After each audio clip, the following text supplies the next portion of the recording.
What is up, everybody? Chris of Midlife Crisis Media here. Welcome to episode 100 of my recent pickup streams. I have done this 100 times. Well, technically, I've done the majority of these as streams.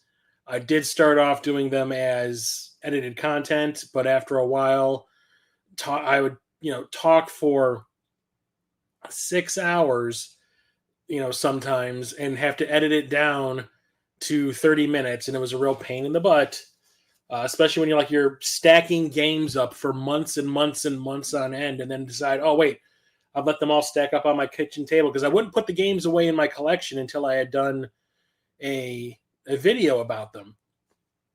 So like for months, my kitchen table or my dining room table would just have stacks and stacks of games on them. And then once I would do the pickup video, I would put them away. So, talking about 100 games or, 150 games at sometimes, and then editing, it sucked. I hated it. So I decided to switch over to the streaming, and it's been like that ever since. So I think I've done the majority of them as streams. You tried sniffing Coke once, but the bubbles tickle my nose. See, if you've ever seen that movie, They Call Me Bruce, he does a joke where he says, I tried sniffing Coke once, but the ice cubes got stuck in my nose. So thanks everyone for being here and hanging out with me for this, I guess, milestone kind of stream. I'm not going to make that big of a deal out of it. I got a lot of stuff to talk about here today, about an equal amount of movies and games and some extras. One of them is kind of showing a little bit. There you go. So I do want to apologize, though, for the last Sega Saturn gaming stream that I did. I kind of had like a little, meltdown at the very end of it because to me it looked like absolutely no one showed up for the stream. And the reason I had a meltdown was, number one, it had been a very long week at work and I was very tired. Number two, my air conditioner had started to crap out on Thursday that week.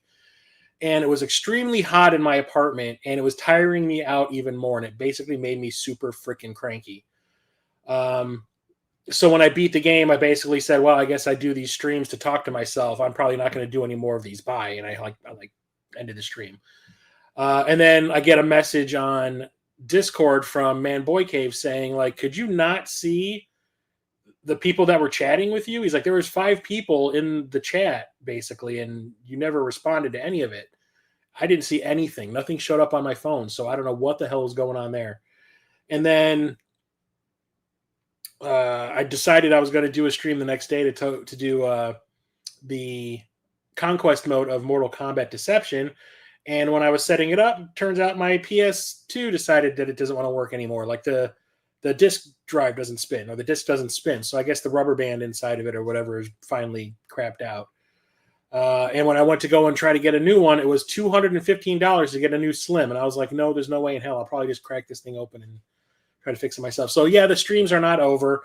The reason I ended up having to cancel this past week's stream and not do one is because my air conditioning was broken all of last weekend. It was 110 degrees in here at one point. Saturday, like Friday night, it was kind of okay. Saturday I was miserable. I basically sweat the entire day. I had to put like bath towels over all of my furniture so I wouldn't soak them through with sweat. I kept like passing out a little bit, like on my recliner, because I was so hot. I would like fall asleep out of nowhere. And then I decided on Sunday I wasn't going to spend the day at home at all. I went to a movie theater and I basically spent the entire day there on Sunday. And then Monday, Tuesday, and Wednesday, I spent the day at my mom's. I spent the nights at my mom's house because her air conditioning was still working. It finally got fixed. So I'm okay now, but I was just in such a pissy mood from all this air conditioning crap. And I was like, it's 110 degrees in my apartment. Is the stuff I have going to be damaged? Are the games going to get damaged? Or like the action figures that I have on the walls, is the glue holding the bubble onto the back card going to like melt and they're going to fall off and all that? So I was like really, really pissed off and I was worried. So I didn't want to stream that day at all. I just wanted to come home and finally relax. And it's still working, so it's good now. So yeah, streams are still happening. I just had a little stupid childish meltdown brought on by external sources. So getting into the pickups, because I went to the movie theater last Sunday and spent the entire day there, I saw Bring Her Back, which is a really cool, like, horror movie. I saw Ballerina, which is a really fun John Wick spinoff. And then I saw 28 Years Later, which I was not a fan of. But one of the things I'm always seeing on social media, and like Jason from Corpse Flood Gaming talks about trying to get them all the time. I try to get a couple of these over the years and it just never pans out because they sell out instantly, are those crazy popcorn buckets that they sell at the movie theaters to coincide with the movie's release. I really was trying to get the ones for Alien Romulus from last year when Church, the game grinder, came to visit. And we got to the theater. We saw the first show of the day. No, it wasn't. It was mid-afternoon show. And it was opening day, and they had been sold out for a week already because people just go to these places to buy the popcorn buckets and walk back out. So when I went to go and see Bring Her Back, I walked up to buy a drink, so I have something to drink while I'm watching the movie. And I just happened to glance behind the guy that was ringing me up, and they had like a stack of these things behind the counter, and they were for multiple movies. So it looks like these hadn't sold out. They had the one for Mission Impossible Final Reckoning, which was like a briefcase. They had some for How to Train Your Dragon. They had some Lilo and Stitch ones, and then they had this, and this is the one that caught my eye. And I was like, I absolutely 100% need to have that in my collection. And that is because of Jaws' 50th anniversary that happened last weekend. I picked up the Bruce shark head popcorn bucket. And how are we going to put popcorn in this, you say? Well, that's how. So not only is it frightening as hell, because like I keep on saying, I am deathly afraid of the ocean and sharks because of sharks being in the ocean, that I don't know why I decided I needed it, but I did.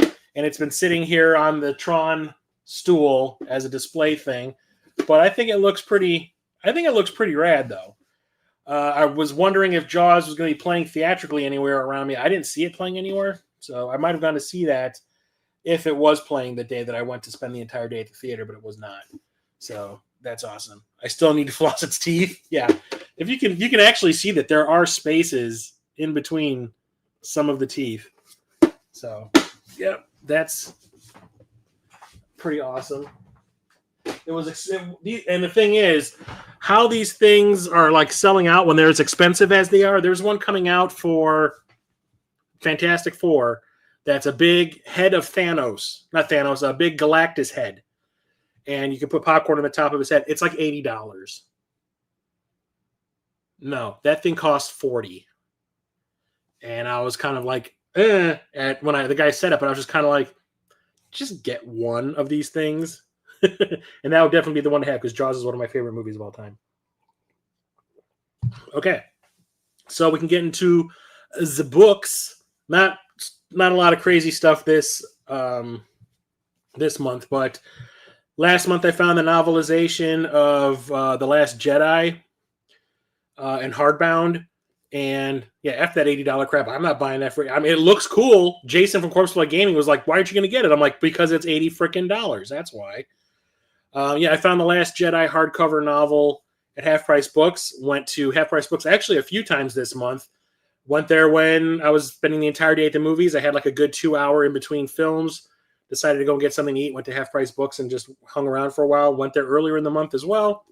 So I found the novelization of The Force Awakens. I got to get the soundtrack, the novelization of Rise of Skywalker, which I have not had a chance to read yet, but there's pictures in there for the kids. Aww. Now that I am able to actually read again, and I have been reading quite a bit because I got my readers now, buying books is like, now when I go to Half Price Books, I actually go there for their namesake. But the big surprise I found earlier in the month was this. I have not seen a hardcover version of this for the longest time. And when I do see it, it's usually pretty expensive. Why this was like $11 at Half Price Books, I don't know. It's in perfect shape. And that is Ready Player One, the actual first novel, and they actually had Ready Player 2 there as well, hardcover, and the covers match. They're just different colors. And I was like, I don't know, do I have Half Price, or do I have Ready Player 2 already? I think I do. I know I have Armada, Ernest Cline's other book. Like, do I have Ready Player 2 at home? I don't know. Don't buy it. It's the one by it was the Half Price books by my work. I'm like, go home with this, because I know I did not have this. Go home, take a look, and if you don't own it, come back tomorrow and pick it up. So I do have it, so I did not need to go back.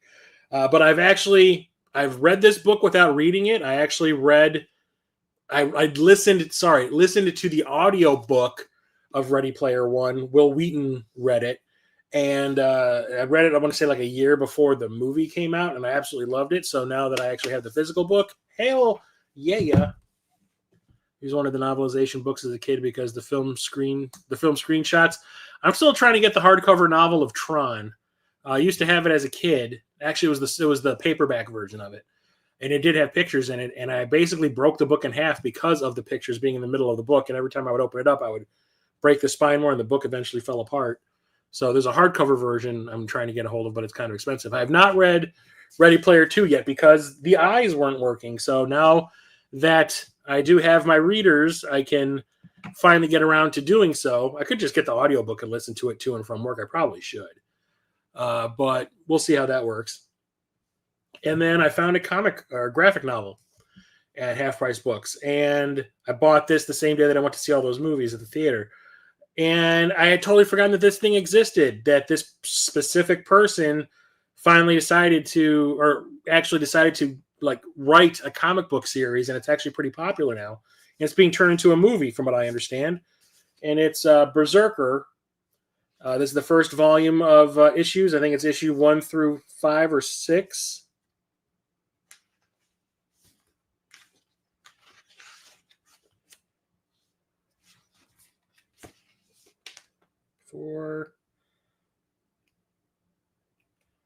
I think it has 5 issues in it. But the thing is, this was written by Keanu Reeves. And it's kind of like a twist on Highlander. And basically it just says, the man known only as B is a half-mortal, half-god, cursed and compelled to violence, even at the sacrifice of his sanity. But after wandering the world for centuries, B may have finally found a refuge, working for the U.S. government to fight the battles too violent and too dangerous for anyone else. In exchange, B will be granted the one thing he desires, the truth about his endless blood-soaked existence and how to end it. And I remember reading about it coming out. I remember when the announcement that Keanu Reeves is writing his own comic book series. I was like, well, that's kind of cool. He seems like a pretty knowledgeable dude and pretty intelligent dude. I'd like to see what he could do. Even his characters kind of look like him. So finally can read that and see what it's all about. Princess of the Universe. Okay, now we can get into something my mother brought back from Italy. So a couple of weeks ago, my mother went to Italy to visit our family out there. And she spent like a week and a half, almost 2 weeks. And I didn't expect her to do anything. She always will bring something back for me and my brother. For me, my mom's fancy. Yeah.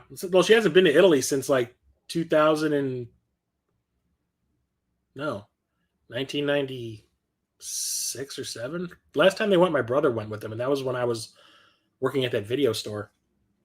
But anyway, she usually will bring me back a t-shirt that's like 3 sizes too small for me. So I was not looking forward to what she would bring back. So when I went to spend those nights with her because of the air conditioning situation, she's like, "Oh, I found these for you when I was in Italy." There was a store directly across the street from one of my cousins' homes. And my cousins were like, they would always see people coming in and out of this place, but could not figure out what the hell they did in there because it's like something that they don't understand. They're not a part of this community kind of thing. They're not gamers. How about that? It turns out this store was like a Games Workshop kind of a place where it's like miniature gaming, Dungeons and Dragons, that kind of thing. So like all of these, tabletop gamers are heading into this place for hours on end.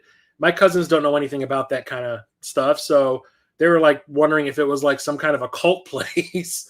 And my mom happened to be like, well, instead of just sitting there and talking shit about these people, why don't you just walk in there and see what it is? Because that's the kind of person my mom is. So they walk in there and she sees miniatures, being played. And she's like, oh, this is what Chris does. And my cousins are like, oh, we like D&D. My mom's like, why are you picking on these people if you like it? She's like, Christopher plays D&D. Maybe I should find something for him. And what she ended up picking up is something I technically can't use.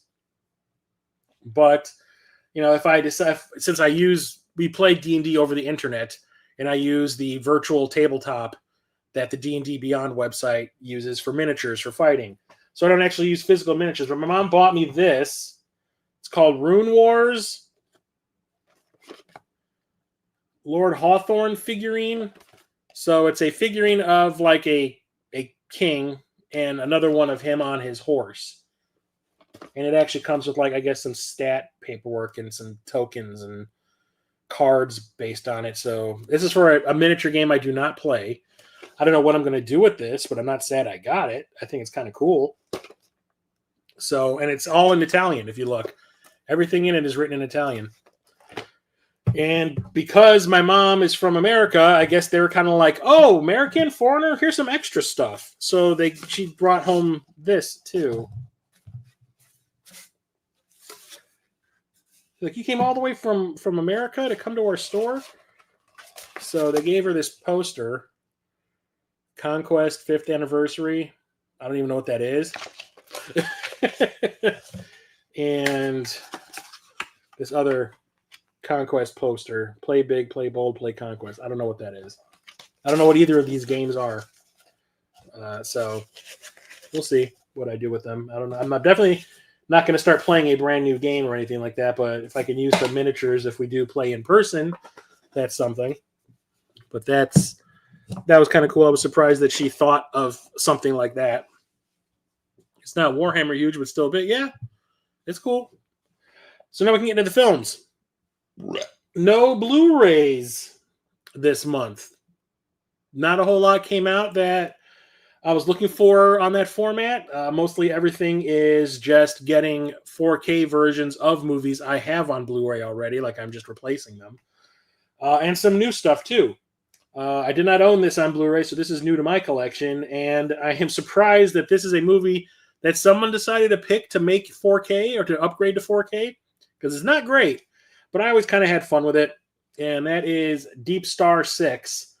So last month I talked about, like, how there's dueling films in Hollywood all the time, like two similarly themed films come out about the exact same time theatrically, like Dante's Peak and Volcano, Mirror Mirror and Snow White and the Huntsman, and Armageddon and Deep Impact. Last month it was because I was talking about Tu Wong Fu, Thanks for Everything, Julie Newmar, and The Adventures of Priscilla, Queen of the Desert, because I bought a Priscilla on 4K last month. Well, in '89, there were two dueling underwater monster movies, and that was Deep Star 6 and Leviathan. Didn't see this in the theater. I did see Leviathan. Leviathan is probably the better movie of the two. The thing about this one, it's directed by Sean Cunningham, the guy who directed the original Friday the 13th. And his monster is very unimpressive in this. And the monster in Leviathan is pretty unimpressive as well. So it's like an underwater mining facility. They crack open a new area to mine, and they let out this big monster crab thing. And it starts to hunt everyone down. Like, it's attracted to their electronics and all that. So it's always attacking their little, their base of operations underwater and all that. And eventually it gets into the facility and eats a guy, just kind of like that from the poster. It's not great. It's actually very slow and uneventful for the most part. But it does have really cool physical effects, and it's like a fun monster movie, but like I said, it is kind of boring. It does have a lot of extras for a Kino Lorber release. They usually don't go crazy with extras, but I'm surprised. Like, what are the extras? Well, if I can read them, how about that? An audio commentary by a couple of people from a horror website, audio commentary from director Sean Cunningham and the guy who was in charge of Visual effects, the guy who ended up doing the visual effects, James Isaac, he directed Jason 10. Another audio commentary by the screenwriters, isolated score selections. There's another thing that's I don't like about this is for a monster movie, this has one of the weakest scores I've ever heard. Harry Manfredini does good work for the Friday the 13th movies. Everything else I've heard him do is not great. Like, he was the wrong person to hire from this. It has From the Deep, interviews with the creature effects and spatial makeup designers, interviews with the actors, Water Damage, interview with stunt coordinator Kane Hodder. Kane Hodder, guy who plays Jason in a bunch of the Friday the 13th movies, was the stunt coordinator, and a vintage interview, clips, and more. So when I saw this pop up on Amazon as being a new movie coming out, I was just kind of like, yeah, sure, why not? I have Leviathan on 4K. Might as well have its companion movie in 4K. Monster is pretty unimpressive. That's what she said. Peter, no Blu-rays. Who am I? Who am I indeed? Got an upgrade to one of my favorite action movies from the 90s. I think this is a very underrated movie because it did not make a bunch. It made money mostly overseas, but here didn't break the bank or anything. But it wasn't as popular as I felt it should have been. It has talk about like a weak score for a movie with Deep Star 6. The score in this movie is absolutely fantastic, and that is The Peacemaker. Saw this opening weekend when it came out. This is the first movie ever released by DreamWorks. Nicole Kidman and George Clooney. Clooney's like an army ranger who is after these nuclear bombs that have been stolen by these Russians, and they give them to this one Croatian person who is upset that America did not intervene when his wife and child were killed during an invasion in his country. So he's going to blow up something in America, and it's about them trying to get the missiles, the nuclear warheads back. And it is really, really fantastic. Nicole, it was the first thing I'd ever seen George Clooney in because I never watched ER. Actually, no, I take that back. I did see From Dusk Till Dawn. I knew him from that by this point because this came out the year after. And then the year that this came out, later on that year, Batman and Robin came out and basically almost ruined his career. But I think it's a fantastic movie. Definitely need to check this out. I do believe it's streaming on Paramount Plus. Definitely check it out, Peter, especially if you like Hans Zimmer scores. His score in that movie is fantastic. Also upgraded a horror movie that I love from Clive Barker, Lord of Illusions. This is the third movie directed by Clive Barker and basically ended his directing career because of the studio meddling. The same kind of meddling he got when he made Nightbreed, this previous movie to this. And that movie got trimmed up to no end to the point where it kind of doesn't make a lot of sense. Same thing kind of happened here. They made him do a lot of trims for violence, and they made him do a lot of like trims to character stuff to help fill out the movie. And I remember when I saw this in the theater, I was super excited to go and see it. It's based on one of his own novels called The Great and Secret Show, which I still have not read. But he did do a crossover later on with the main character from this and Pinhead from Hellraiser. I didn't like it at all. I was kind of like, that was a piece of shit. And then when it came out on home video, I was working at that video store and I would tell everybody it's a piece of shit. But people would be coming in to me like, what are you talking about? That was kind of awesome. So they finally released a director's cut version and I watched that and I'm like, okay, I get it now. I was expecting Hellraiser or something like that and I got something more thoughtful. But yeah, it's about like the world of magic and, resurrection and crazy shenanigans, cults. And it stars Scott Bakula, Captain Archer from Enterprise, or the dude from Quantum Leap, and Famke Janssen. And I do believe her first movie. She did this right before she did GoldenEye. And it's pretty awesome. So this does have a 4K scan of not only the director's cut, but I do believe the theatrical cut. 4K scan from the original camera negative of Clive Barker's director's cut. Yep. Because the director's cut is the one you want to see. And then I went to, what's up, Retro Couple? See, I finally said your name right. I've always saying Retro Coop. This is why I needed these glasses. Retro Couple, what's up? Welcome. I did finally see the theatrical cut again at that 24-hour horror movie marathon that happens every Halloween here in the city at this one movie theater. And I warned some of the people that I was with that had never seen it before. I'm like, you're watching the inferior version. If you really want to see the true version, find the director's cut when you get out of here. And I don't know if they did that or not, but they were kind of like lukewarm on the theatrical cut. But I think it's a really fun movie.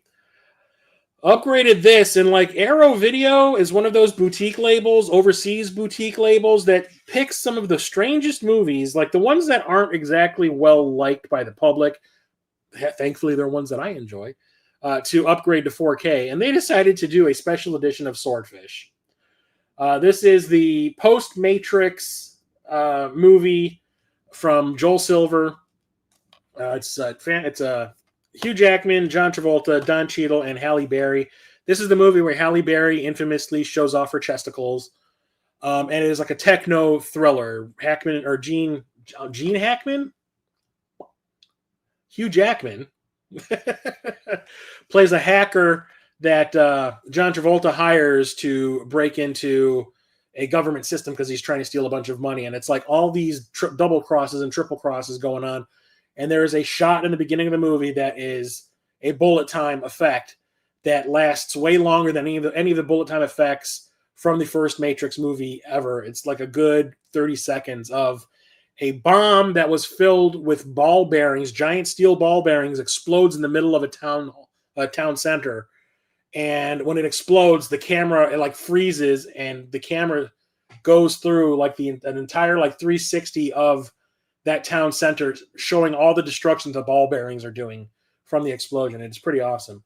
Has a really great soundtrack too. Paul Oakenfold, a DJ, composed a lot of the music in here and made a bunch of songs specifically for the movie. And it's got a really cool like techno-y dance soundtrack, which I like. And it's a lot of fun. It's got a ridiculous ending, but I do enjoy it. And it has quite a bit of extras here as well. There's even an interview with Paul Oakenfold on here, who I've never actually heard speak. I've only like heard his music. So I was kind of wondering like what made this a quote unquote limited edition. And the fact that it comes with a poster, I think, is pretty much it.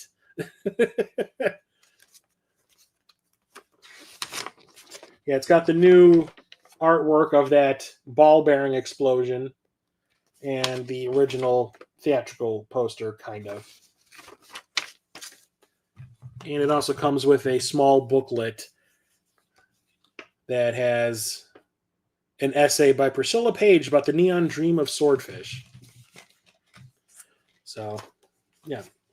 Well, I was expecting one of those giant, thick-ass, hard-covered limited editions. And then when this showed up, I was just kind of like, oh, that explains why it was only like $25.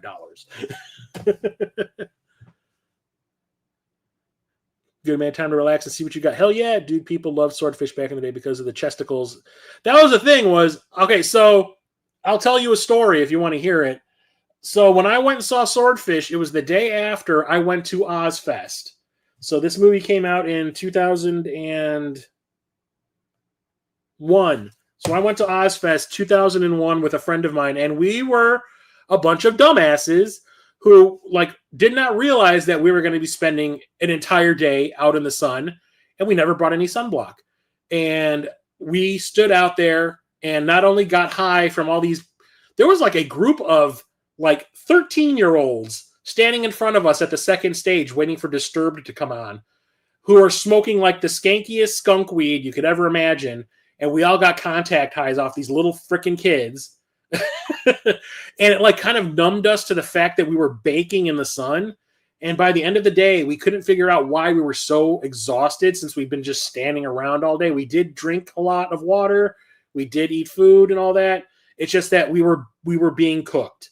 And when I walked back into my parents' house that night, getting back from the concert, my mom looked at me and she goes, "Why do you look like a tomato?" I was bright red from head to toe. And then overnight, I blistered and they all burst. My pillow was soaked through with the fluid from the blisters. And my friend that I went with, we were hanging out the following day as well, had an appointment to go and get a tattoo that morning. So he goes there completely sunburnt to hell, gets a tattoo, and then we all get together and we go and see Swordfish. And we are sitting there suffering watching this movie. Like I am aching from head to toe. I'm fighting sleep because I'm just like so tired. Like it's just exhausted me from like being burnt like this. And we were just in pain. And he was in double pain because he got a tattoo on top of a sunburn. So yeah, that sucks. So it was not a fun time watching the movie, but I did enjoy the movie. And then the Steelbook sluttiness continues. It's not as bad as it's been in the last couple of months. Only like 3 of them showed up. One of them is Groundhog Day. On the back, you've got the groundhog. And yeah, a classic comedy from Harold Ramis, Bill Murray, Andy McDowell. She's one of those actresses whose name like escapes me all the time. Andy McDowell, her daughter Margaret Qualley. I'd never realized Margaret Qualley was her daughter, and even though they look exactly the same.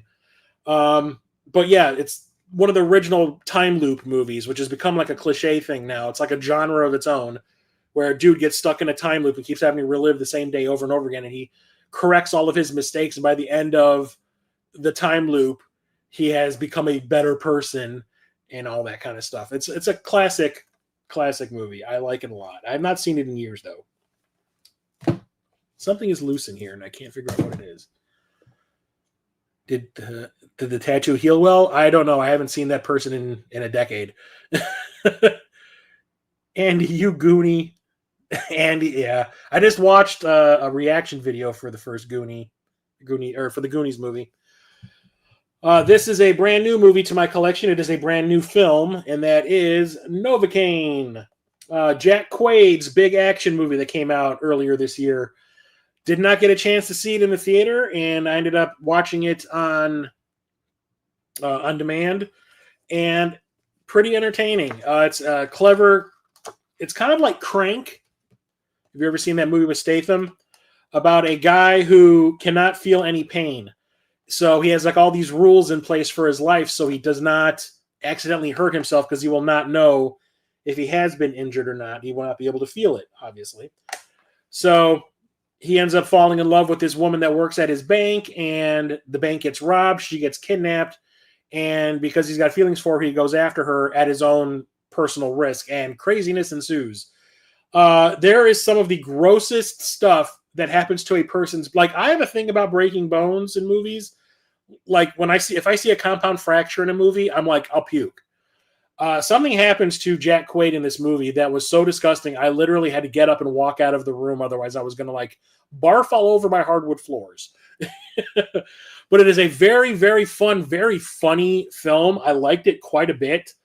The uses of how he uses his inability to feel pain to fight and like get the upper hand on people is really clever.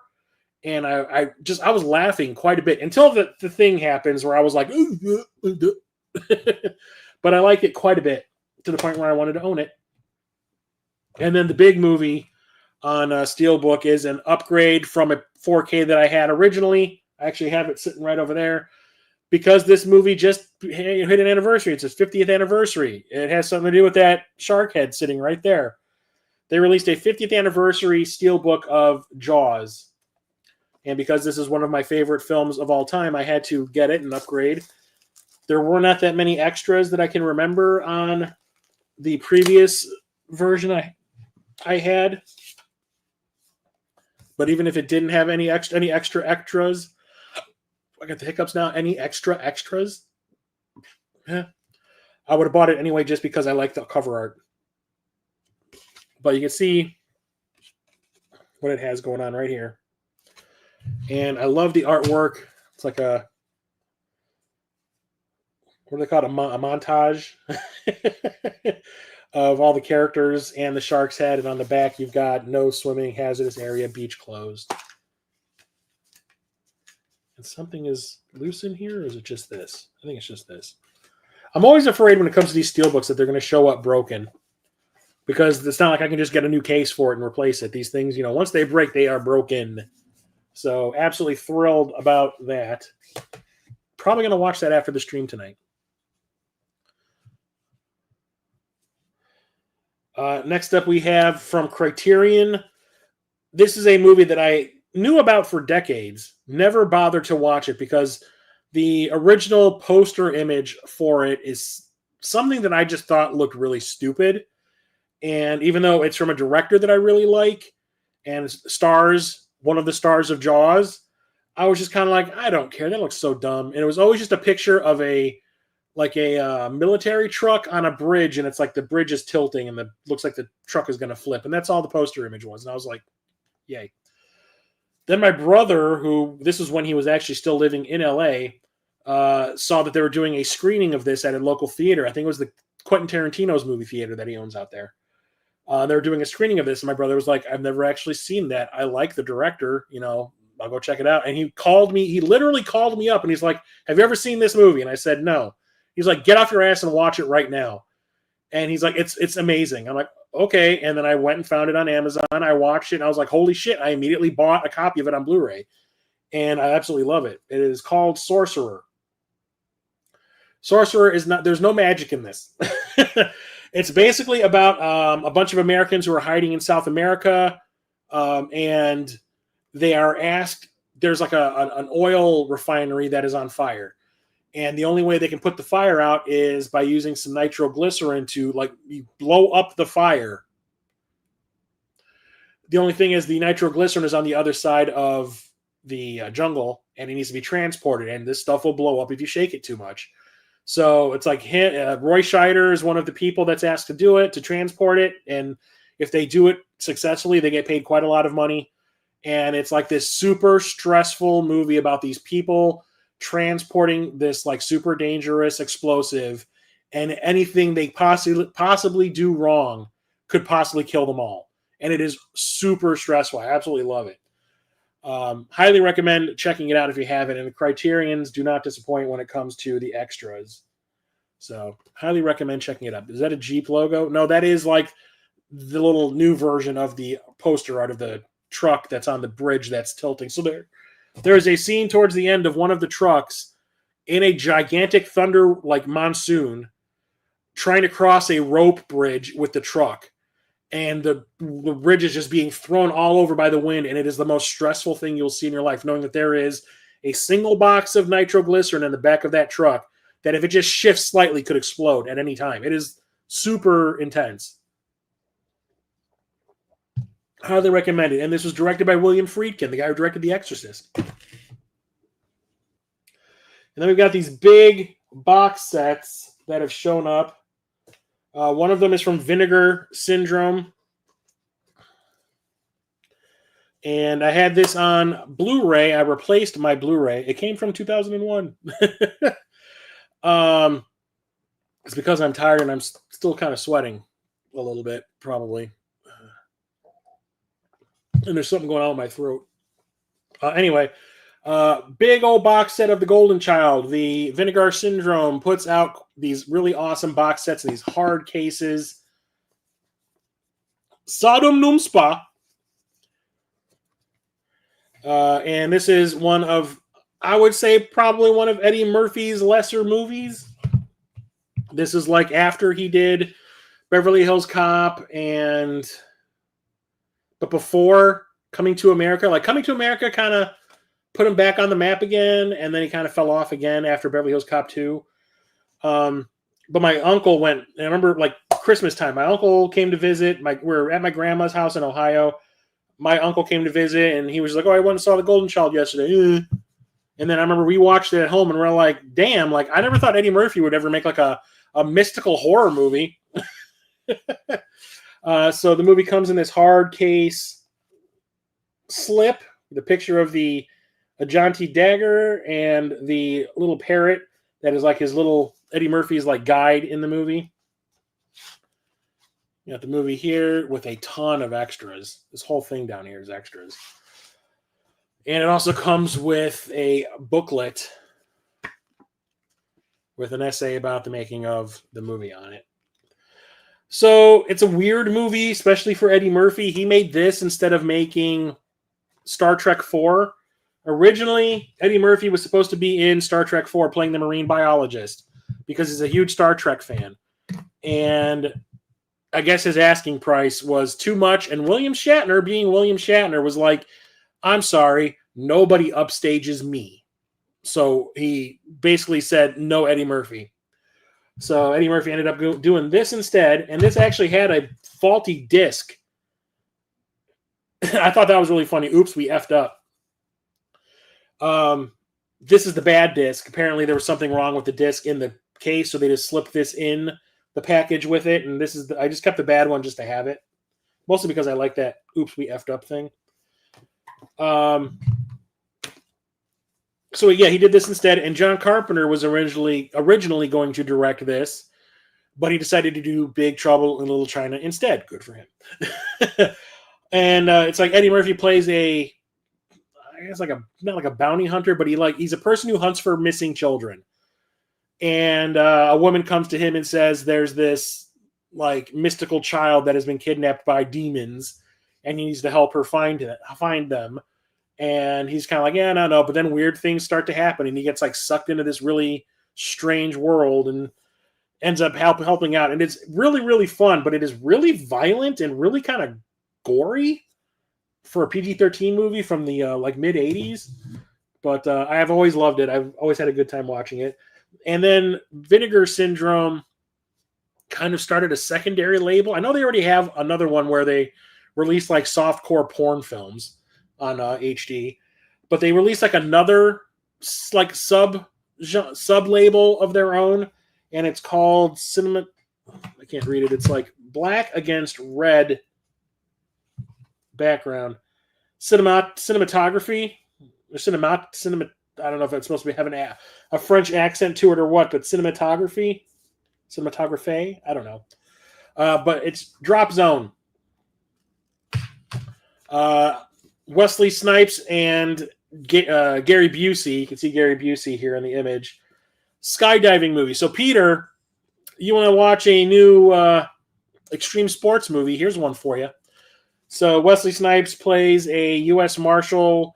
A bunch of people, well, these bank robbers or like thieves, like kill his brother on a plane flight and then jump off of it. There was like a 747. They jump off the 747 in midair and parachute out.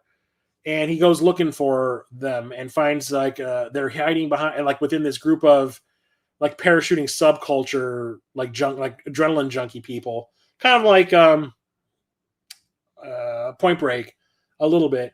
And it's actually a lot of fun. I really didn't know much about it when we saw it in the theater back in the day. But yeah, I went and saw it, and I absolutely loved it. It has a fantastic score by Hans Zimmer. You know how have you seen this one, Peter, though? There is a scene in the middle of the movie, which is one of the most insane stunt scenes at that point in time I had ever seen, where in order to infiltrate the extreme sports people, Wesley Snipes signs on to the movie takes place like around the 4th of July in Washington, D.C. And a bunch of skydivers for this big Washington, D.C. 4th of July celebration are going to skydive at night, which is usually not allowed, wearing like these Tron suits that light up, and they're going to do like an American flag in the air while they're skydiving. And he getting in that way with these people. And when they're doing a practice run, one of the main characters' chutes doesn't open. And one of the other main characters decides to like pull his chute off and go after the guy to save him. And it is one of the craziest stunt scenes you will see in a movie from 1994. And it has one of the greatest scores set over that scene. It is nuts, to the point where, I don't know if you guys know about Corridor Crew, which is a YouTube channel, a bunch of CGI special effects people. Usually, their main thing is they review and critique CGI and special effects from movies over the last like 40, 50 years. They've also been doing a series where they review stunt work in movies, because they make their own movies to sell themselves to companies to get them to hire them to do their effects. So they make their own movies and they do like a bunch of stunt work. So they bring in a bunch of stuntmen that they're friends with to watch these stunt scenes from movies. At the end of every episode, they're like, if you have any stunt scenes you want us to watch, leave them in the comments. And I did. I can't remember if they were talking about Point Break or something like that, but I was like, you want to watch a really rad skydiving action scene here? And I put the link in my description, in my comment. I was like, check out this action scene from Drop Zone. And then in the next episode of the show, they watched that scene. And I was like, did I do that? So I highly recommend checking this out if you haven't seen it. It's a lot of fun. It's really kind of funny that Wesley Snipes is the main character in the movie, and he disappears for a good 40 minutes of it at one point. Like, it just focuses on the skydivers for like a good 40 minutes of it. It is funny. I did that. I made them watch. I don't know if I made them, but like, it was a weird coincidence that like I commented on that video like the day that it premiered, where they watched, I think it was Point Break, and then in the very next episode, which was like 2 or 3 weeks later, that was the first thing that they watched, and they said it was from a comment on a YouTube video. So who knows? It could have been me. They didn't like name me, like say my name or anything, so I can't be positive. But I like to think that was me. Upgraded this to Arrow Video. Released a limited, like this is what I expect a limited edition from Arrow Video to look like. They released Dark City, one of, I think, the most underrated science fiction movies ever made. I saw this in the theater opening night. I remember seeing the trailer for this. I don't know. I might have been with Lost in Space, I want to say. The trailer blew my mind. There are certain trailers that it was The Fifth Element, that the trailer was like, that is going to be like Dune. That is going to be like this thoughtful science fiction kind of thing that's not going to be about action. It's going to be about like ideas and like 2001 kind of shit. And then go see the movie, and it was nothing like that, but it was still rad because the movie got cut to shreds again. The movie was edited like you would not believe, and changes were forced because the people at New Line Cinema were like, people aren't going to understand your story at all, so you have to basically ruin it in the opening moments by having a narrator tell you exactly what is going on, which would normally not be revealed until the end of the movie. So they spoil the movie for you before it even starts, which is stupid. And I remember watching the movie and going like, why am I even watching this movie now? They basically just told me what's going on. But the movie is directed by Alex Proyas, who directed The Crow. This was his follow-up to The Crow. Visually, one of the most insane films you will ever see. The movie is shot completely in the dark. It is insane. It's got a great cast. It's Rufus Sewell, who at the time I didn't know who the hell he was. This was like his first American-made movie, I guess.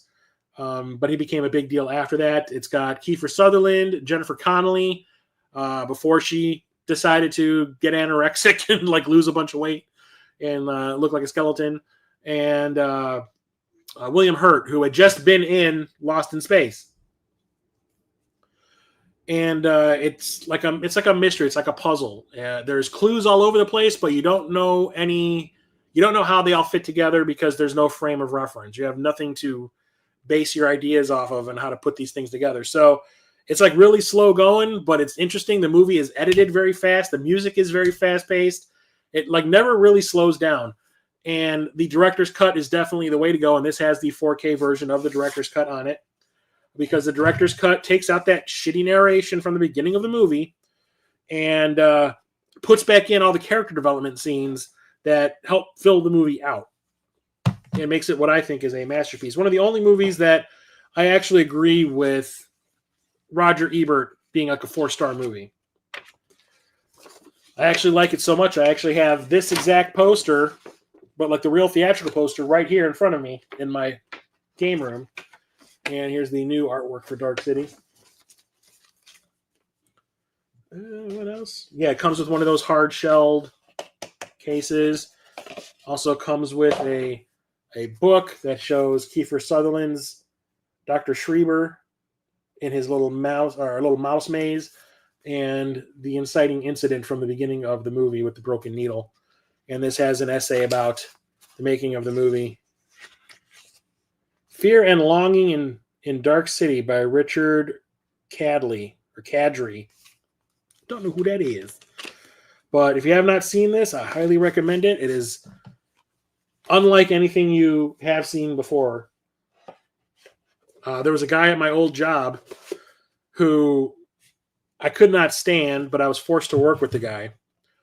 And he knew that I was into filmmaking, and he would always try to like pitch me his ideas for movies. And he came to me one day And he's like, I have an idea for a movie. Like, you don't know what is going on for the whole movie. You don't know anything until the end of it. But it's like there's a person who cannot remember who he is. And it's because his memories have been taken out of his head. And he basically describes this whole thing. And I'm standing there just like looking at him and listening to him to tell me this thing. And when it's all over, he goes, that sounds like it would make a really good movie. And I'm like, yeah, I've already seen it. It's called Dark City. He's like, no one's ever made this movie before. I'm like, go and watch Dark City. They have made that movie before. And he's like, no, you're lying. You don't know what you're talking about. And then like a week later, he came back to me. He's like, I watched Dark City. Yeah, shut up. And then the last movie I have to talk about, I found at Half Price Books, and I never in a million years thought I would find something from, which company is this?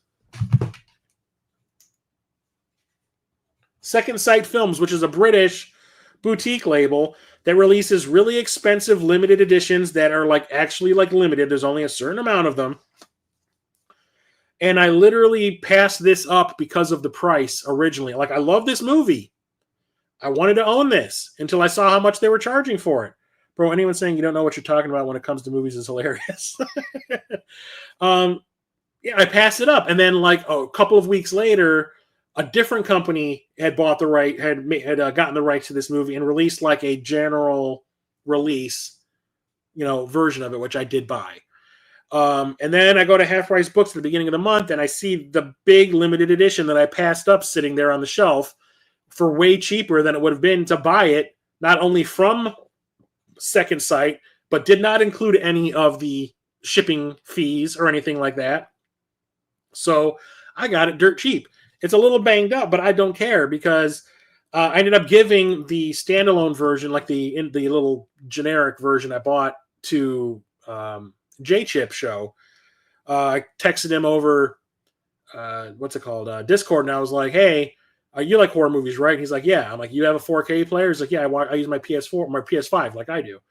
And I'm like, I'm going to send you something. It's one of my favorite movies. But I now I have a double of it, and I'd rather just give it to someone who can appreciate it instead of selling it. And that is The Hitcher. This came out in the 80s. It stars Rutger Hauer and C. Thomas Howell and Jennifer Jason Leigh. And look how thick this damn thing is. To get it open, you have to like pull this off. And this is all the extras that it has. Like, these are the special features. And then down here is what it has limited edition wise. A rigid slipcase with new artwork by Adam Stothard. I guess that's his name. 200-page hardback book with exclusive Robert Harmon interview. Robert Harmon was the director. Exclusive Eric Red interview. Eric Red wrote this and ended up going on to direct Near Dark, which is one of my favorite vampire movies. Photo galleries, Eric Red's original screenplay, and some collector art cards. So that's everything that's in it. It's like 8 hours of extras. Yeah, basically. So here's the movie.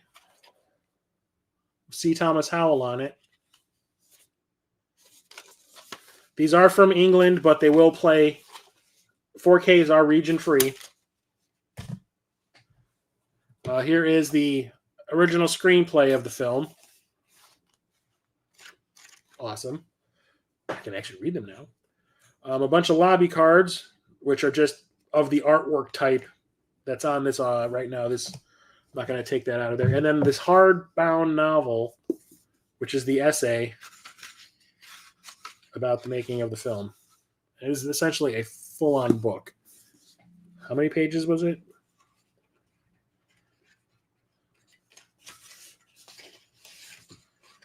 .201 pages long. Damn. So the movie is essentially a horror movie.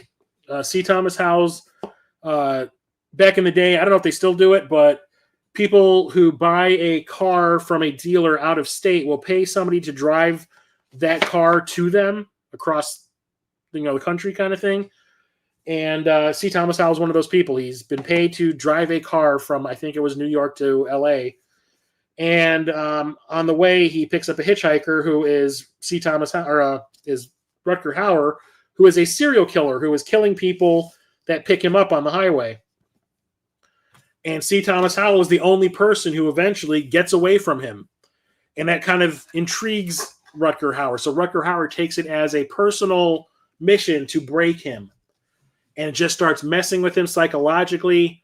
He turns into like Jason Voorhees, where he just like pops up out of nowhere most times. And it is really effective and really well acted and really well made and really kind of frightening. And it has a very nasty scene toward the end of the movie, which is one of those scenes that is very violent, but you don't actually see it happen. You just hear it happen, and it is worse that way because your imagination can run a little crazy about what's going on, and it is nasty as hell.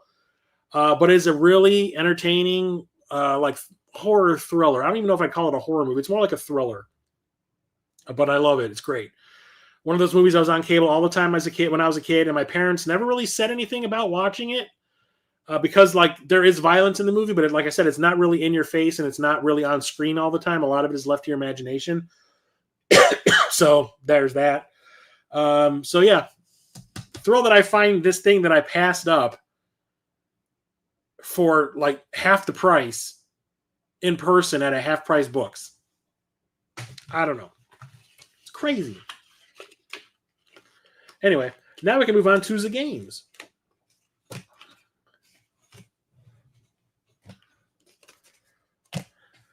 Okay, so we're going in order of release. So this one I might have to look up because it is an import. Where's my app? There you are. Whatever. PC. I don't think it's a CD game. Is it? I'll be with you momentarily. Yeah, it is a CD game. I didn't realize it was. Yep, definitely. Super CD-ROM. Okay, so wasn't really planning on doing much anything this month. You know, there was a couple of games that I had ordered off of Amazon. One of them has been delayed. One of them showed up Friday. And thing is, like, I have been trying to be very careful about my spending because I was planning on going to Mo GameCon in July. So I really wasn't spending any money. And finally, I realized I wasn't going to be able to go to Mo GameCon because I was always relying on a rogue paycheck that for the last 3 years has shown up in July. By rogue paycheck, I mean like where I've got my rent. I usually like dedicate one of my paychecks to my rent and then the next paycheck toward all of my utilities and my car payment. And whatever I have left over from doing those things is what I spend, for groceries or buying some games, some movies, whatever. After I have those things done and another paycheck shows up that month that isn't going to have to be dedicated toward paying anything, that is what I would call a rogue paycheck. It happens maybe once or twice a year. This year, I realized too late, it's not happening in July. It's actually happening in August. So I was like, I guess I can't go to Mo GameCon this year. So all that money that I've been putting aside to spend at Mo GameCon, I was like, maybe I should just go do some game hunting. So I went to the local store and I found a bunch of crazy shit. One of which is an import for the PC Engine CD, and that is 3x3 Eyes Sanjian Henju.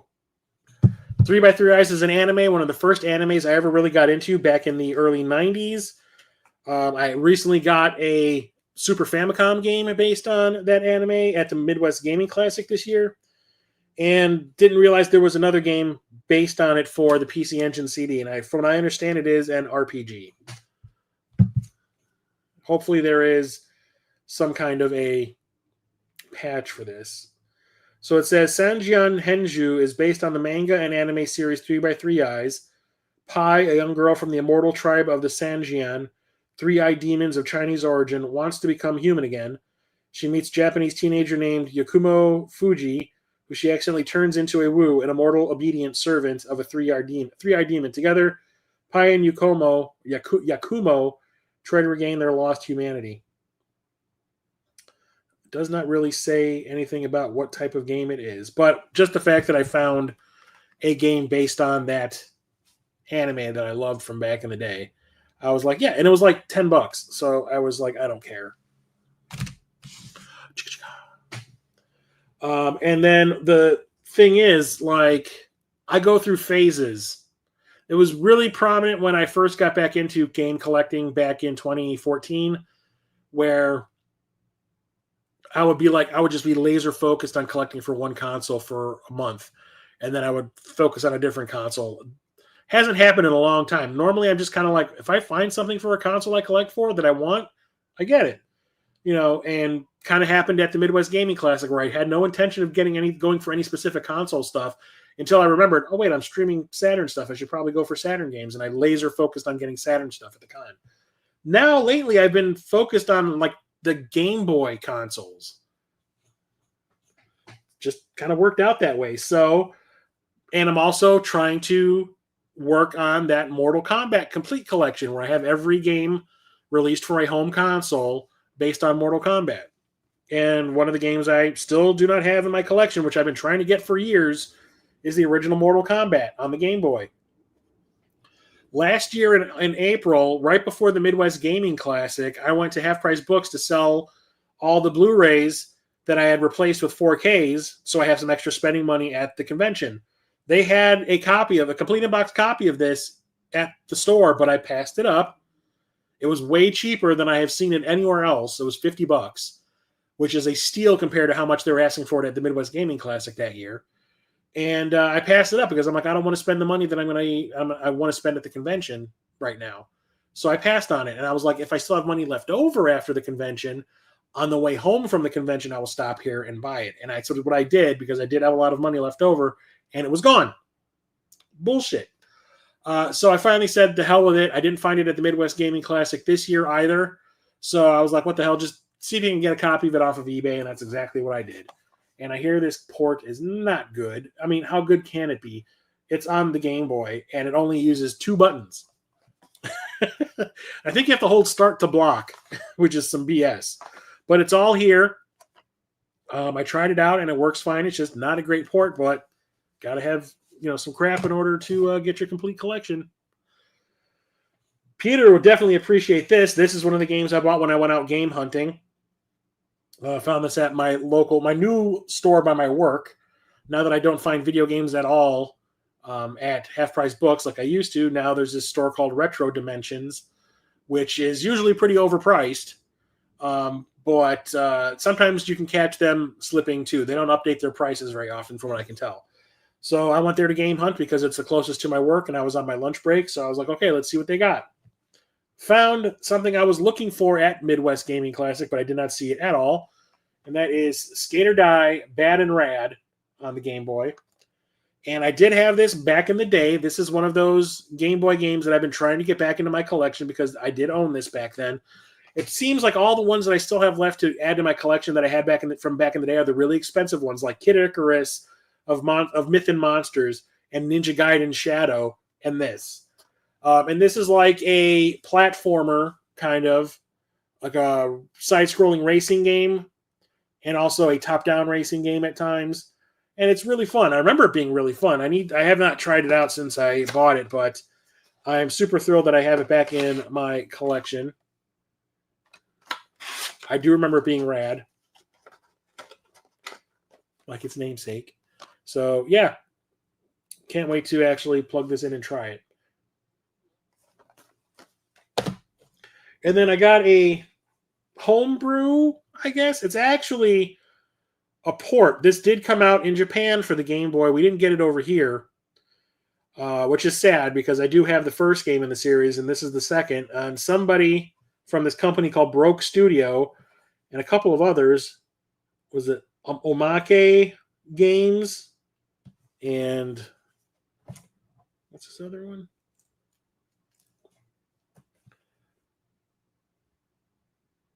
It looks like it says cannoli. That's not it, definitely.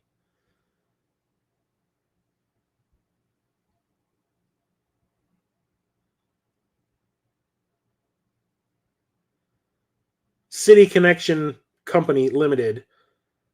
And Broke Studio published it with Omake Games. They basically took the original game, translated it into English, and then released a complete in-box version of Fortified Zone 2. So I do have the original Fortified Zone for the Game Boy. It's from Jalico. This actually does have Jalico labeling on it as well. And this is kind of like a simplified version of Metal Gear Solid, or the original Metal Gear from the NES. You missed the MK Game Boy section. How does it handle? It's not good. It's not good at all. Like I said, it's on a Game Boy. It's stuttery. Like the frame rate is crap, and you're using 2 buttons to play. And I think you have to use Start to block, but I usually don't block. So yeah, this is a top-down action game, kind of like Metal Gear Solid or Metal Gear. I keep on calling Metal Gear Solid. It's Metal Gear because at that point in time that this came out, there was no Metal Gear Solid. It was just Metal Gear on the Game Boy, on the NES. So found out about this from John Hancock. He gets sent all this free shit all the time. Spread some of that love elsewhere, game developers. And when he talked about it in one of his videos, I was watching it at work, and I was just kind of like, I have the first one. I definitely need to have the second one. So got home that night and pre-ordered this, and it showed up pretty quickly. I thought it was a pre-order kind of situation, but no, it's already out. So super thrilled to have that. Also found some Genesis games when I went out game hunting again. It was after I did the one at the local store by my job. I was like, so this was Saturday. So the air conditioner started to break down on Thursday during the stream, broke down on Friday. Saturday, I basically spent the whole day at home, but I was like, I need to go out and get something to eat. So I was like, while I'm out, I'll do some game hunting because the restaurant I was going to go to is right across the street from an exchange, which is like one of those media resale shops. They have games, music, movies, toys, all that kind of stuff. So I was like, I'll go there, see what they have in the way of games and maybe some movies if there's anything worth getting. And then I'll go across the street and get my food and come home.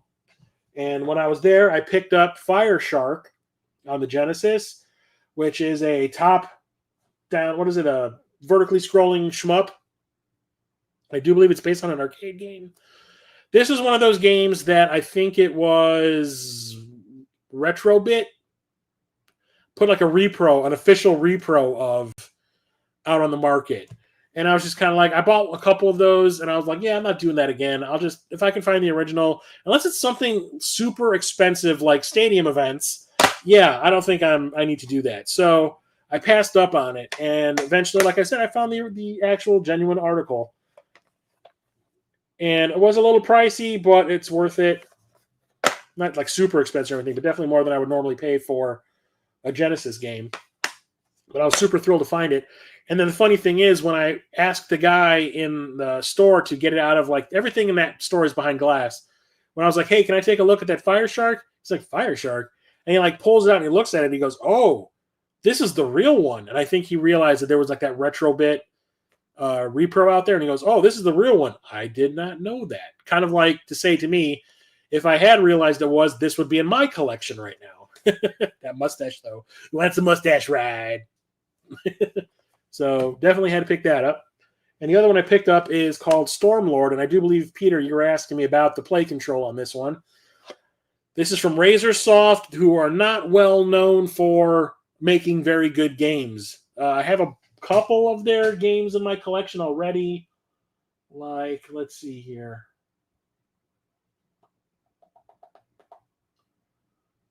Nope. Nope. Nope.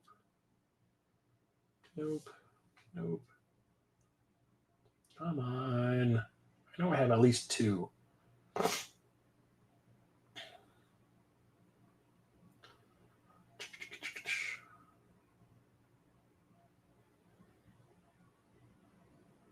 Where are you?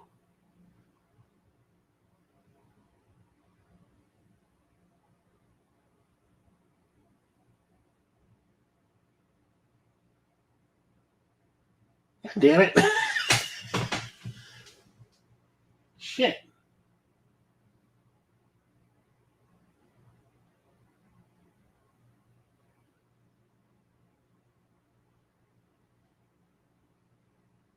Technocop. Technocop, and there's something else. But I'm not seeing it right now. But yeah, their games usually aren't that great. It's usually like they look great graphically, but they control like garbage. And this one is like a side-scrolling platformer hack and slash kind of thing. And the weirdest thing is, I thought that this was a fake case, but it turns out it's not. Because I have another game that's kind of like this. This is what the game is like inside the case. There's no snap to hold it in place because it is one of those cartridges that looks kind of like one of the Electronic Arts ones, and the manual is just kind of like loose in here. So I don't know what the hell is going on. But yeah, I looked it up, and this is what it was supposed to be like. So I was like, did somebody like break the case and put a generic one on here?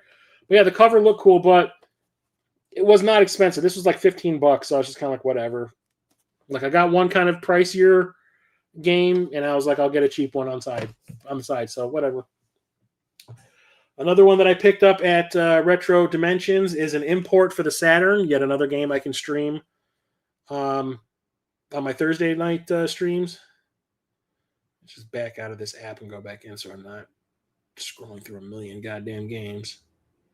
Sega Saturn. So what is this one called? So this one is completely in Japanese. Normally they put the titles in English on one of the sides of the Obi strip, but here they did not. I just need to find the name. So talk amongst yourselves. Will I look this up? Nope, that's not it.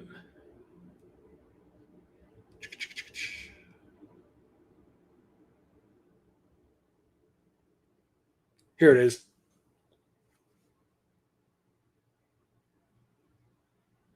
Is it? Yep. So this is called Hebereki's Popoito. It's from Sunsoft.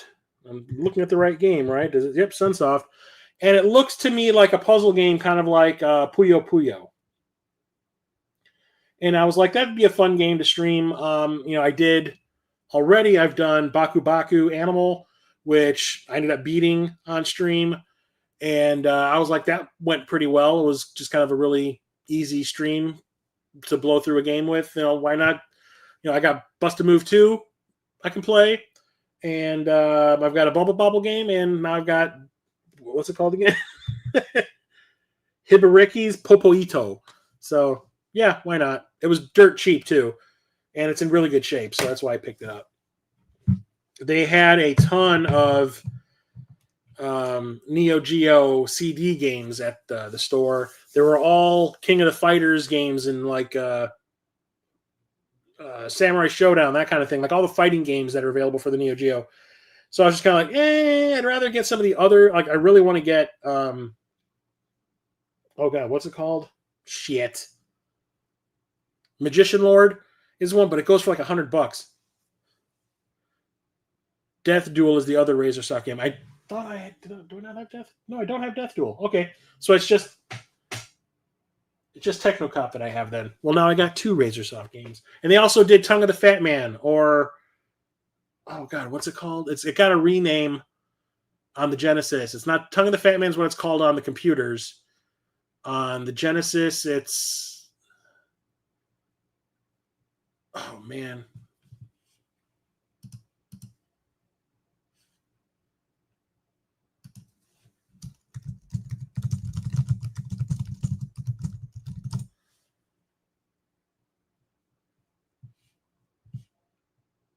Slaughter Sport on the Genesis. I do believe that's from them also. Also has been, it's okay, so the game has 3 names. Tongue of the Fat Man, Slaughter Sport, and Mondu's Fight Palace. Okay. Anyway, but I did get an American release Saturn game to stream, and there is a bunch, like they have so many of the expensive ass Saturn games at this place that I picked the lesser of the expensive games because I was like, I had a lot of money that I could possibly spend, so I was like, get one of the pricey ones. So I picked up Golden Axe, the Duel, This is not like your typical Golden Axe game where it's like a side-scrolling beat 'em up. This is actually like a one-on-one fighting game with Golden Axe characters, which I thought sounded really interesting. It looks like a mess, though. If you look at the screenshots, they just look so cluttered. And everything, I think it also is one of those fighting games that's kind of like Fatal Fury, where it kind of zooms in and zooms out, depending on how what the distance is between the two fighters. So, like, the further you are apart, the camera kind of zooms out and then zooms in. But when you zoom in, it's super pixelated. That's kind of what it looks like. So, I've always been curious about this one. I did not have this back in the day when I was collecting for the Saturn, when I had my original Saturn. So, I'm interested to see what that's all about. Then we get into Game Boy Color. And this was one of the very few Game Boy Color games I had in my collection back in the day when the Game Boy Color was the console. And I remember getting this at the Kmart that I was working at in the interim while I was waiting for another job opening. And that is R-Type DX, or R-Type Deluxe. It's a port of R-Type. I do believe it is the one that's available on the Sega Master System, just been ported over. But the weird thing is, like, this is a game by IREM, and for some reason, Nintendo is the company that released this. So that is very strange. So you can play it in black and white or in color.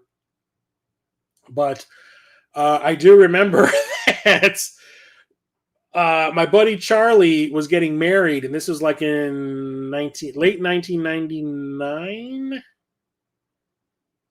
Yeah, this was like, no, it was early 2000. It was like January 2000. And I went back to the Kmart I worked at in high school while I was in between jobs. I quit one job and I was waiting for a call from another job that was opening up. So in between, I was like, I need some money. So I went back to the Kmart just as to have some spending money to do what I needed to do, right? While I was in the wedding party for my buddy Charlie's wedding, bachelor party day, I get really super sick. We go to Heavenly Bodies, which is a strip club around here. I don't even know if it's in existence anymore. I'm sick as a dog. I have a dancer come and sit on my lap at the table we're all at. She's like, "Hey, baby, I'll make you feel good. I'll take you to the back and give you a little private dance." And I was like fading. I was like, "No, I'm good. I'm good." And I ended up passing out at the table. I was so sick. So what do you do when you're deathly sick? You go back to work the next day because I'm a dumbass. And I was so delirious. Number one, I'm surprised I did not accidentally give away too much change from my till. My till came up even that day because what I ended up doing on my lunch break was I grabbed one of every single game we had in because I worked in electronics. I grabbed one of every single video game we had in the video game section and brought it to the layaway department and put it on layaway. It was like, what was it, like $4,000 or something, or $3,500 or something like that. And I didn't even remember that I did it until I got better. And I was like, why do I have this big chunk or wad of paper in my wallet? And I look at it and it's the receipt. And it was like this long. And I'm like, $3,500? No. I went back to the layaway and I canceled the layaway, but I bought this instead. This was one of the games that I had put on layaway, but I was like, I'll just take that one and take that to the register and buy it. And it's a pretty decent port of R-Type, which is a horizontally scrolling shmup. There's like 5 million versions of this game floating around out there, but I always had a good time playing this one. It was, like I said, one of, I do believe, 10 games I had for the Game Boy Color back when it was relevant, because I did not like that console all that much. I was like, all these other handhelds that have come out since the original Game Boy that are backlit and are in color, and Nintendo still can't put a freaking light in their console. So I was really pissed off. What's up, Cap? How's it going? Stay home and watch The Price is Right. No, I go back to work and I put $3,500 worth of video games on layaway. That's what I do. But the Game Boy love continues because I ended up going on eBay and looking up like cheap Game Boy Advance games, and usually the licensed games are the ones that are the cheapest. And I want to say I did not pay more than $20 for any of these. I want to say probably less than $17 for each of these. So we'll start off with Pirates of the Caribbean Dead Man's Chest. I thought I had all of the Dead Man's Chest games available. There's one available for the PSP. There's one available for the DS. And I think that's it. I thought that was it until I realized that there was also one for the GBA, and it is not like the others because the one on the PSP is a 3D beat 'em up. The one that's on the DS is a 3D beat 'em up. Well, this one can't do 3D, so it is a side-scrolling beat 'em up / platformer, and it also has some ship combat as well. So, Captain Algebra here, like you're saying right there, Captain Algebra keeps on saying that the licensed games on the GBA defy the expectations of, the stigma that licensed games do have. So I have plenty of, I want to say probably half of my Game Boy Advance collection is licensed games. So why not add to it? So got that for, I want to say $15. Also picked up Reign of Fire. This is based on a movie which I cannot stand, where like dragons reawoke in England and basically destroyed England. And it is really disappointing and really underwhelming, if you ask me. Oh, I can get the DVD of Reign of Fire with this coupon discount. Oh, yeah, it's Matthew McConaughey and Christian Bale and Gerard Butler in the movie.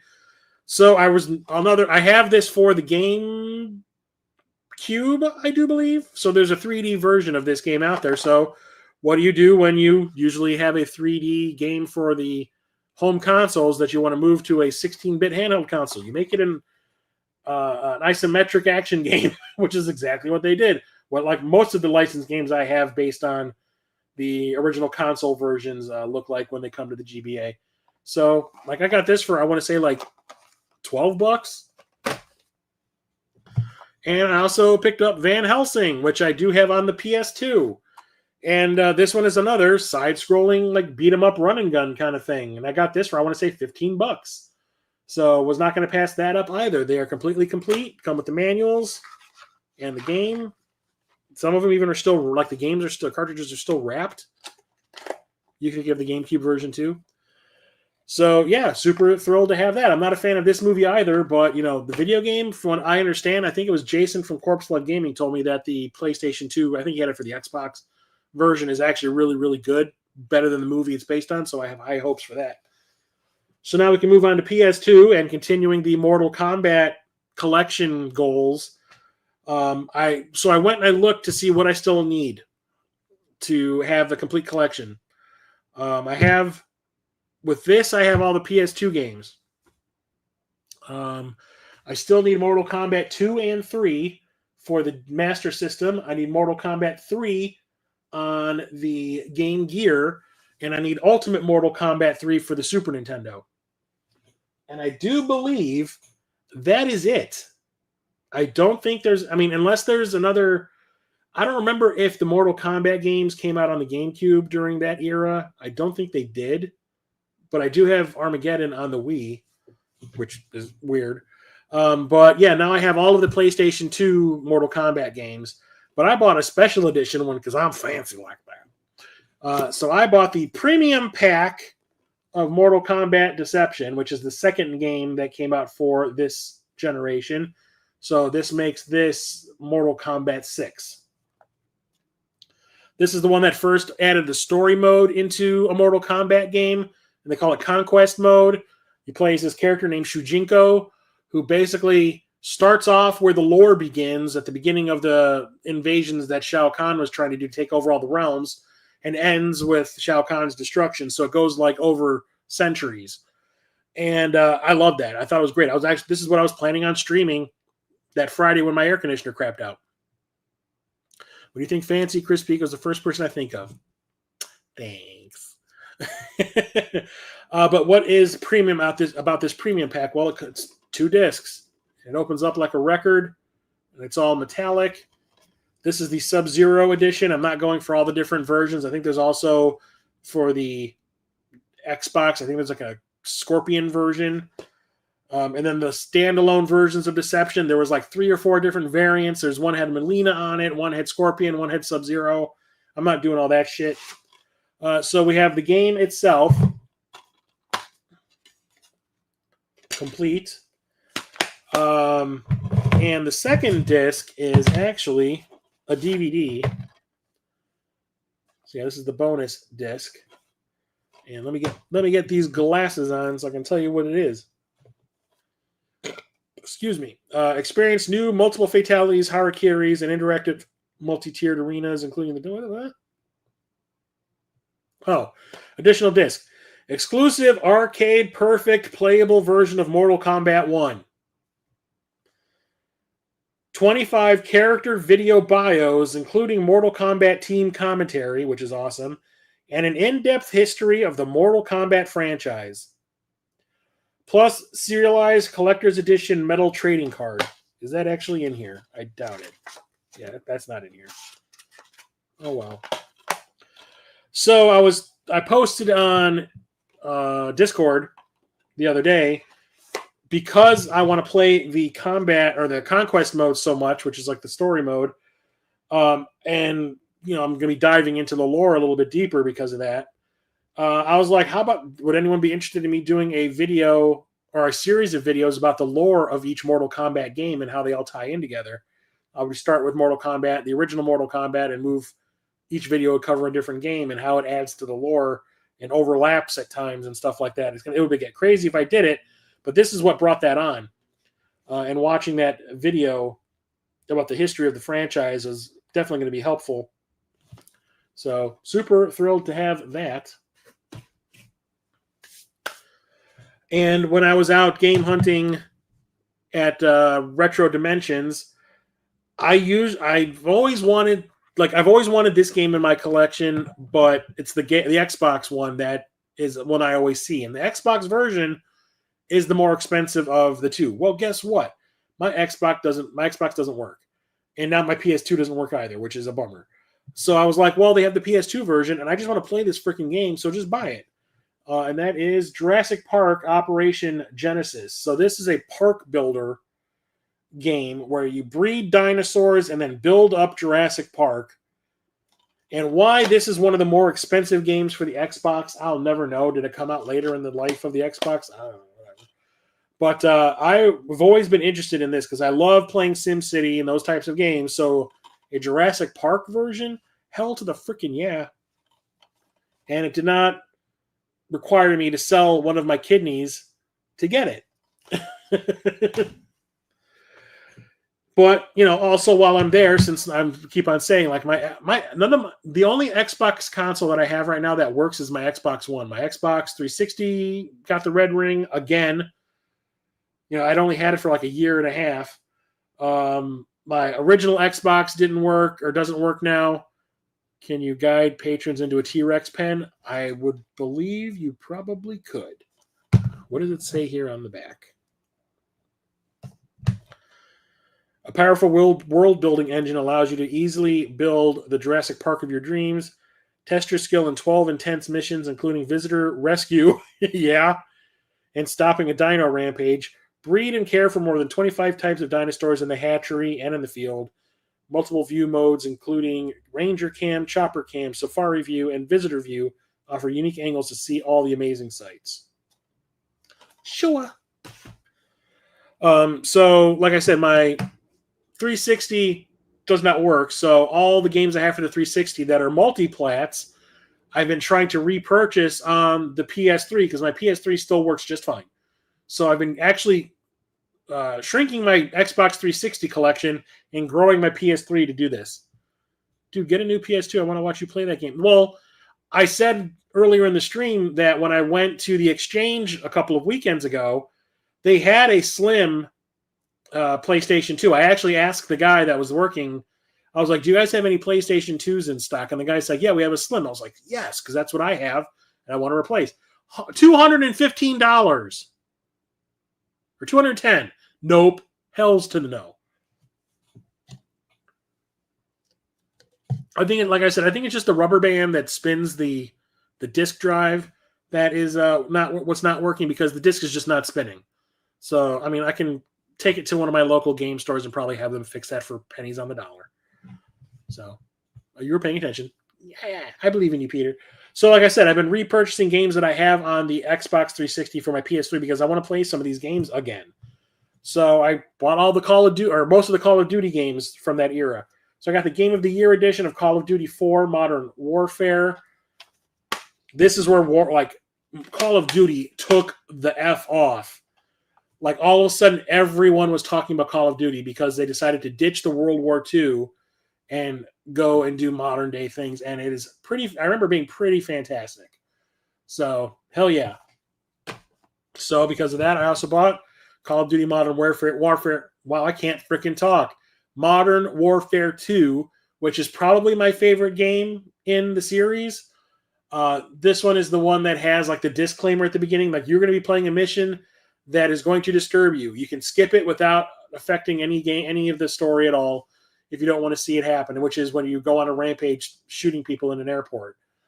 But the thing about this that really got under my skin was when DC gets bombed and you end up fighting through the wreckage of it.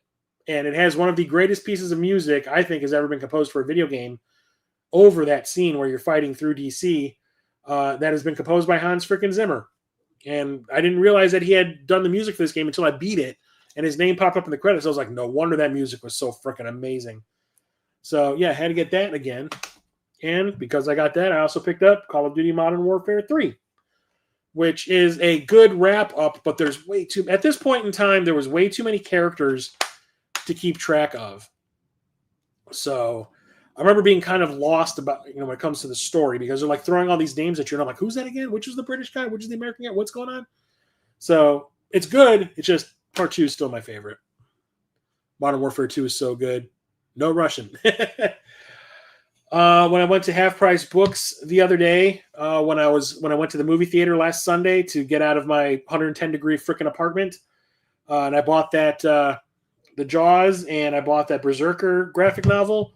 I also found a game there that I did not own, and that is Mario and Luigi Superstar Saga and Bowser's Minions. So this is a port of the Game Boy Advance Superstar Saga game with some like quality of life improvements and all that, and also like this additional side game thing, this Bowser's Minions, which I'm told, was it Bargain Bin Hobo or was it J-Chip that told me that the Bowser's Minions thing is garbage, but the port of Superstar Saga is better than the Game Boy Advance version, which I do own. But I love the Mario and Luigi games. Are like sequels to Mario RPG, so why not? Only game in that entire Half Price Books, and this was one of the out-of-the-way ones that's in a really expensive neighborhood, the only video game in that entire store that was worth buying. There was nothing else there that I even like. I was like, everything else was like, nope. So now we can move on to PS4. So I had to get this because I have the other game in the series, and for some reason it showed up broken. Like the little notch that holds the disc in place is got broken in transport. But it's Capcom Fighting Collection 2. Cap, I know you've already got this in your collection, right? So this has 8 games in it. Capcom versus SNK Millennium Fight. God, I can't read that. That is Pro. Capcom versus SNK 2. Capcom Fighting Evolution.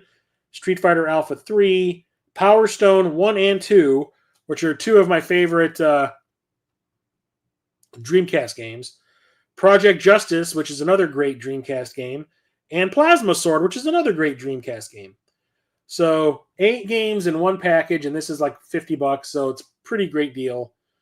And these are the arcade versions of them. So hell to the yeah. Had to get that. And it comes with like this little book. Capcom SNK comic. Okay. I wonder if the other fighting game compilation has something like that in there. I need to get a new case so this does not get damaged. Duke. Did I pick up Death Stranding 2? No, because I still haven't picked up, or still haven't played. I have Death Stranding 2 or Death Stranding 1 on the PS5. Because remember, man, that was the deal of the day. I still haven't played that, so why would I buy the sequel if I haven't even played the first one yet? It's on my list, but for some reason I have, like, it was kind of like last year too. I really have not had the urge to play a lot of video games. Like, for some reason, I don't know. Same with last year. I barely played anything. I'm trying to remedy that. I've actually beaten 3 games this month. But this was unavailable for a good couple of months, and then finally it came back into stock. So apparently there was a repress of it. So I snagged it while it was still available, and that is the Lunar Remastered Collection. This has Lunar 1 and 2, which were Sega CD games that I thought were fantastic RPGs that ended up coming to the PS1, and that those giant special edition collections, which are great too. But, I'd like to get some achievements when I play my games sometimes. So I really wanted to play these and see what's been changed. I know the music was changed on the PlayStation 1 versions. But, I had to get this. Lunar is probably one of my favorite RPGs. So, you started Death Stranding this weekend. Do you like it so far? Even though you're basically playing a postman? And then the last 2 games I have are for the PS5. One of them came from Limited Run Games, and that is 8-Bit Adventures 2. I do not know where 8-Bit Adventures 1 is. Not on the PS5, PS4, or any of those other consoles. I think it was a PC game that's on Steam or something. But I ordered this so long ago, I do not remember a goddamn thing about it. Pilot your airship and explore a vast world. An exciting, emotional tribute to the golden age of JRPGs. Turn-based battles, pixels with personality. So it looks like a Final Fantasy game. It looks like Final Fantasy IV, which is probably why I bought it. And it also looks like it has a little bit of Ninja Gaiden in it as well. So waiting almost a year to get some of these games from Limited Run really, really is testing my patience.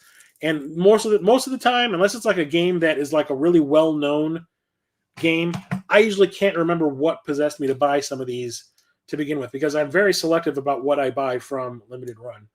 So, like I said, it must have been the fact that it reminded me of Final Fantasy IV, which is my favorite Final Fantasy game, which is what prompted me to buy it. You're fine so far. I'm only a couple hours in. Of course, the story is crazy because it is Kojima. Yeah, of course, Kojima, man. That guy, I don't know what brand of cocaine that guy uses, but... And then the last game I have is something that I bought because of Cheap Ass Gamer on Blue Sky. Most of the time when I log on to Blue Sky on my phone, the first thing I see is something from Cheap Ass Gamer telling you about some game that's been discounted somewhere. No, most of the time it's for something on Steam, which I usually don't pay attention to. But when he posted this, I think this was $14 on Amazon. It was like a one-day price thing. And I like this series, so I decided to pick it up. It's from BioWare, the makers of the Knights of the Old Republic games. That is Dragon Age: The Veilguard, which is Dragon Age 4, I do believe. And I know Church, the game grinder, played through this already, and he said it was pretty fantastic. Hans Zimmer, once again, composed the music for it, Peter. Hans Zimmer doing video game music, it's like one of those things where I thought it was above him, but apparently not. But he does great work, because I downloaded the soundtrack to this before I even bought this game. I downloaded the soundtrack and I listened to it. I was like, it's kind of fantastic.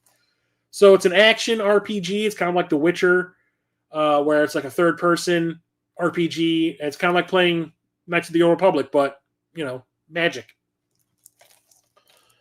So had to get this. I do enjoy the original. I haven't played many of the games in the series. I have played the first one, which I absolutely loved, but I have not been able to find time to play the other games in the series. So we'll see when this gets played, maybe in about 20 years. So picked up so many games because of Cheap Ass Gamer. Yeah, I know, right? And the fact that I don't follow as many profiles on Blue Sky as I did when I was on Twitter, that his stuff always seems to show up the moment I log on. It's the first thing I see. So he's been getting a lot of little side money for me, buying stuff going off of his links to Amazon and shit. So, excuse me, that's it for June in episode 100. Thanks for coming, everybody. I really appreciate you hanging out here with me today. It was really kind of a bummer because the May pickup video that I did, nobody showed up. There was nobody at all, which I thought was kind of sad. So I was like, is my channel dying? It's like, does nobody watch my stuff anymore? I'm like, what's going on? No, it was just, I probably streamed on a bad day. So I'll be back next month, at the end of the month, with whatever I pick up in June. Probably not going to be a whole lot. I might have when I come back at the end of July, Might have to be in a July-August situation because, like I said, not getting that extra paycheck until August, and I probably won't be spending much money in July when it comes to games, and other than some movies that I've pre-ordered and stuff like that. Probably no games. So we'll see how that works out. But I will be back on Thursday to stream another Sega Saturn game. I realize I never put a poll up for the game that I will be playing, so I'll put one up right after I finish this stream on my Discord server. So check in the streaming stuffs thread to see that and vote for which game you want me to play. And yeah, I will talk to you all. You should come to Mo Game Con and just not spend a lot of money. How about no? Because if you know me, if I have money in my pocket, it's gonna be spent. I have a problem. So I will talk to you all later. Have a good rest of your weekend, and I will talk to you on Thursday, hopefully. Have a good night.